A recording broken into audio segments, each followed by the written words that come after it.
noir. It's always been a genre with its own style and feel, and over the years it's been popular as hell, featured in many classic films, books, and comics, and Halo?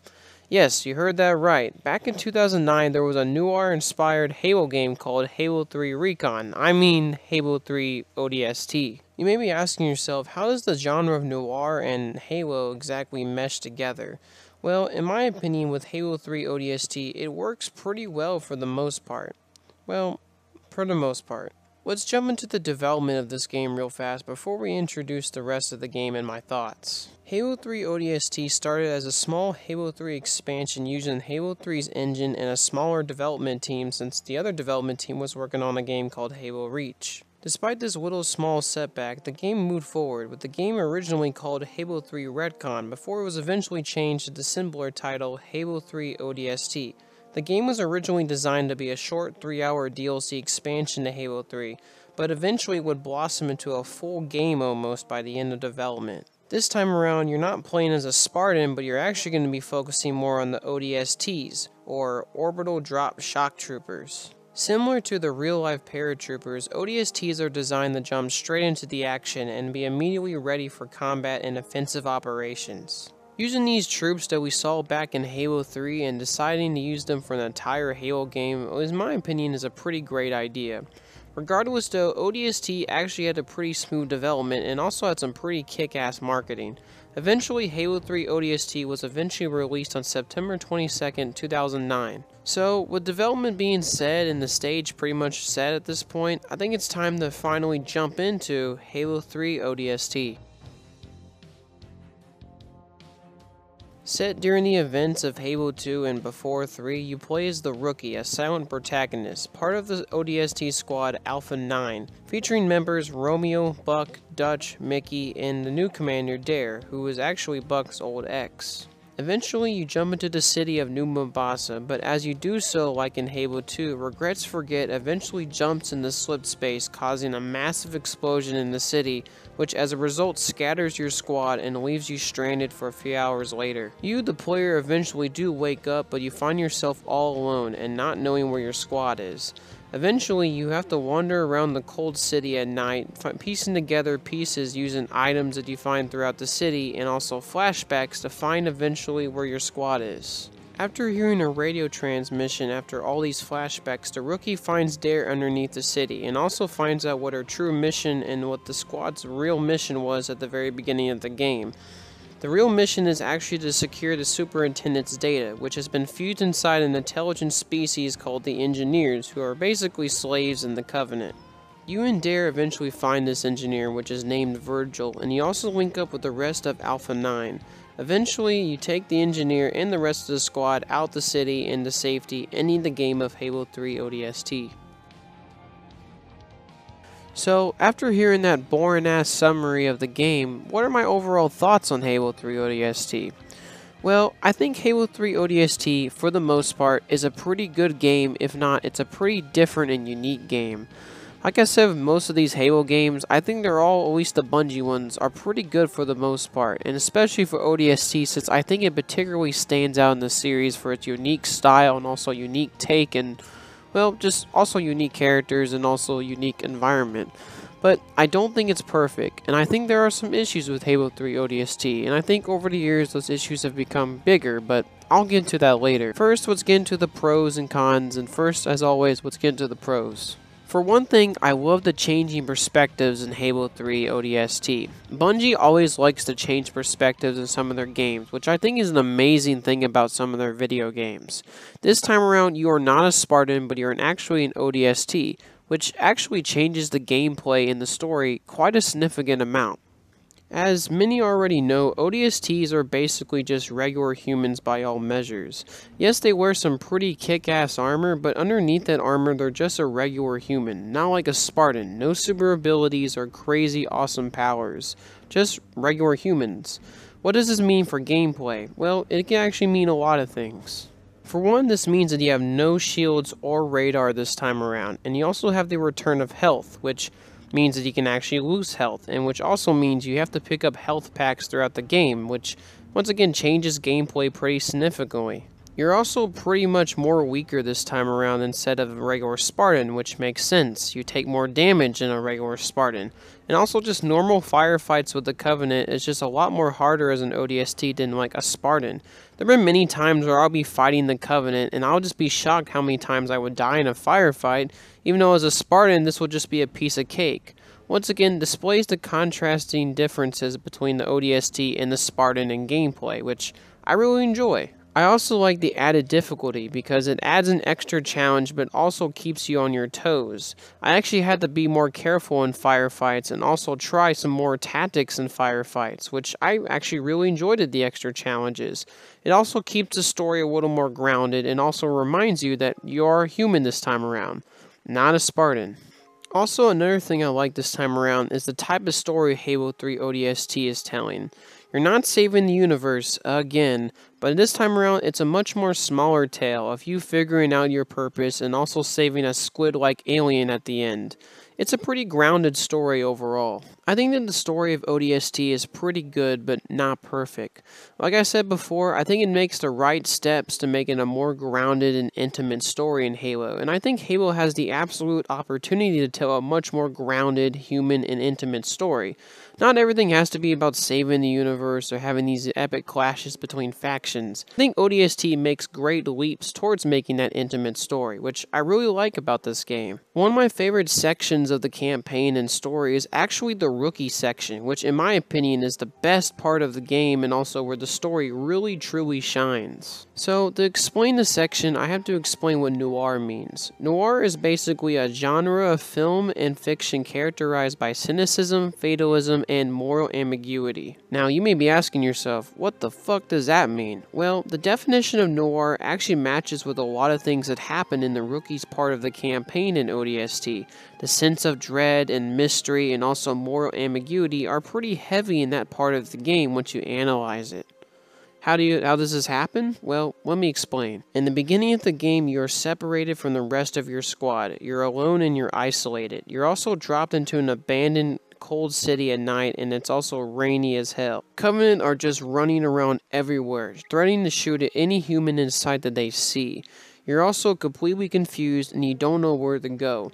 You as the player have to sort of explore the city and find out what happened to your squad using pieces and sort of act as some kind of Spartan detective in a way. This happens in a lot of noir stories. Something usually drastic happens, like for example maybe a murder, or maybe you just wake up completely dazed. Something drastic happens at the beginning of the story, and you either as the player, detective, or the main character usually has to figure out the pieces and act as the detective to bring everything together. And as in any great noir story, as eventually you figure out the pieces and puzzles, and eventually as you, the player, the rookie, find pieces of your squad throughout the city, the game presents you with a couple flashbacks which explains how that item got to that certain place, but also explains what happened to your squad.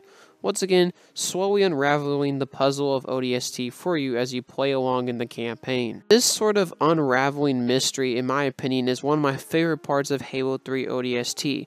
I love just being the detective and just figuring out things on my own, like what happened to my squad, and also figuring out just all this stuff on your own. It's a great feeling, and it's one of my favorite parts of this game, and it's also completely different from any other linear campaign we played before. It gives the player much more freedom and creativity than ever before in a Halo game. Like in Master Chief and Halo 3, I like Halo 3 quite a bit, but for the most part it's a pretty linear story, and you're not exactly given the freedom to sort of choose the path. While in Halo 3 ODST, you can choose whatever item and do whatever flashback you want to do in any type of order, and either way, it's all on your own in the player's choice, which I just really love about this game. Now, for the linear parts of the game and also the approach to the story, I think these sections, which are mainly in the flashbacks in the later part of the game, I think for what they are also pretty great. We as the player get to find out more about each member of the squad and their personalities through these flashbacks, which and also just connects the dots to the rookie story, which I also really enjoy. It also has some pretty nice campaign and story, and I like the linear missions for the most part, but they're not my favorite part as I said before. I also think that most of the members of Alpha 9 that we get to see through the flashbacks are all pretty likable and they're all pretty interesting characters in their own right. Obviously, we don't have a huge amount of time to simply explore these characters, but like I said before, for the time that we are given, there's a lot of personality and interest in them, so yeah, I like Alpha 9. Also, many times before, Bungie has obviously done so many great things with their games and giving us the great small details that Halo fans just love. And this is no exception for Halo 3 ODST, as this game features many great small details as many of the games before it did. Like, for example, you see signs of the Covenant Civil War, which was happening during the events of Halo 2, and since this game is during Halo 2, you get to see signs of that as well, which I just love these little linear and sort of these continuity things you see. It just adds so much extra lore to the universe and makes it much more bigger than it is. And also, since ODST was just simply designed to be an expansion for what it is, I like some of the new weapons and features that are added to the game, like the Silent SMG, which is also a pretty sweet addition if I had to say so myself. Now, for another major pro, it's of course the music. Once again, Marty O'Donnell and Michael Salvatore have delivered yet again another amazing soundtrack for a Halo game. But in my opinion, this soundtrack is also extremely unique and pretty different from the other ones, and also just completely perfect for this game. For the record and personally, I think this is my favorite Halo soundtrack out of all the Halo games by far. This soundtrack completely fits the mood so extremely well, and it completely fits with what you're doing in the game in certain moments and times. Like, for example, as the rookie, as you're walking down the slow, dark streets of New Mombasa, you get to hear slow, jazzy, and rainy and somber tracks of music that fit perfectly with the scene and mood with what you're doing in that part of the campaign.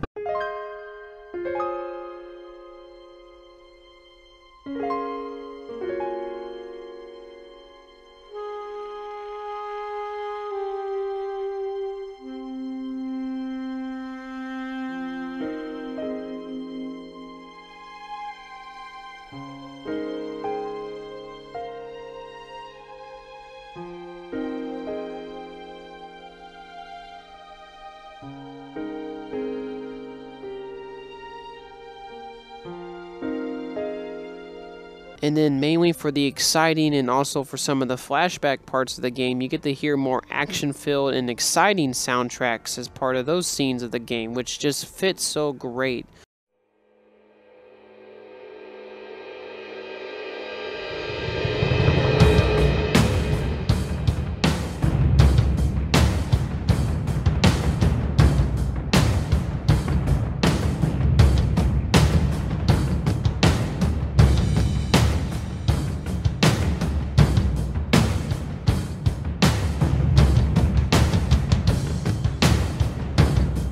Overall, this is just an amazing and extremely unique album soundtrack for a video game.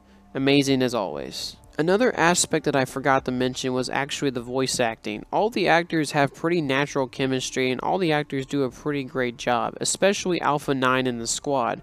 Most of them have some great lines and natural chemistry. You really feel like they're some kind of squad and they really feel like they're brothers. This makes sense since most of them are actually from the TV show Firefly. But regardless though, I think they all do a pretty great job, with my favorite performance as being Nathan Fillion as the character Buck.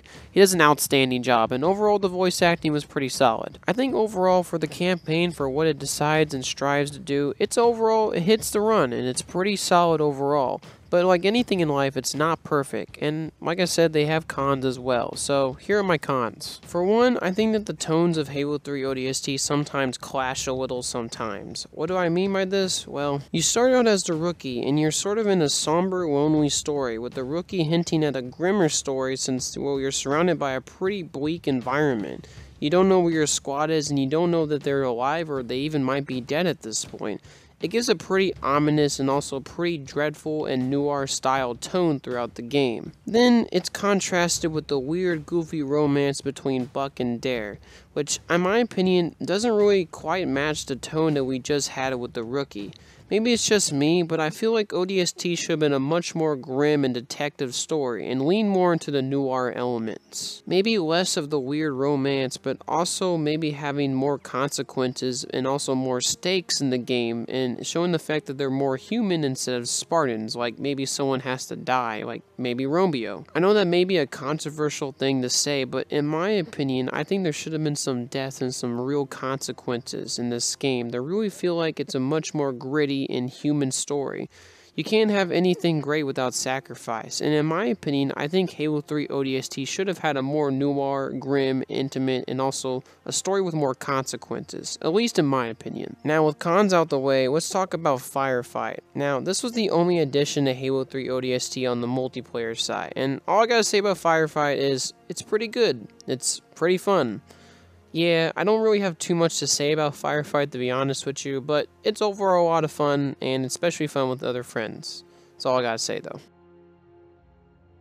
Overall, Halo 3 ODST, despite being a smaller Halo game in scope and size compared to the other ones in the series, perfectly shows what can be done in a spin-off title. It shows that you can spin off from the main series and have a unique story on its own, but also being in the same universe and bridging off the same ideas. It also shows the potential to show a much more intimate and human side of Halo, which was something that we were kind of desperately needing to add more life to the series, in my opinion. I think through its great music, great characters, solid gameplay, and great style and tone, I think overall the impact of this game will be felt for future Halo titles in the future for sure. The impact of this game is already being discussed by many great YouTubers online and also talking about it so many years later, and that makes a lot of sense since Halo 3 ODST is a really solid game. Overall, like always, if I had to give it a rating, I'll probably have to give it a 3.5 out of 5 Jackal Snipers. It's a fantastic spin-off title to the series, and I would highly recommend y'all play it. So, yeah, we finally made it, folks. This is the last Bungie game that I have to review for the Halo saga that I'm continuing the review. Whew, man, that was some work. So, thank you all for watching, and next up will obviously be the 343 era of Halo games, for better or for worse. Thank you all for watching, subscribe, and, well, hopefully y'all have a freaking chill day. See ya.